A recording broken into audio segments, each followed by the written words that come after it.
Hello everyone and welcome back to my mini vlog. This is Ramir Christopher.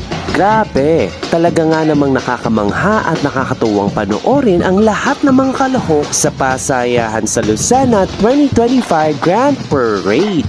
At isa nga sa pinakaabangan ng lahat ay ang mga Carnival Queens na isa sa pinakatatampok na bahagi ng pasayahan sa Lucena. Ang Carnival Queen ay isang kompetisyon kung saan ang mga kalahok ay naglalakad sa parada. Suot ang enggrande at makulay na disenyo, malalaking headpieces at detalyadong dekorasyon.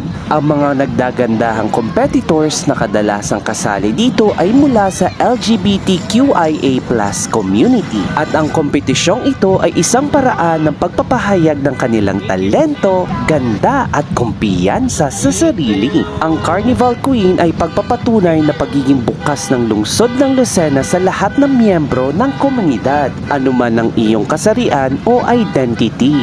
And in the end, it's not just about the glitz and the glamour.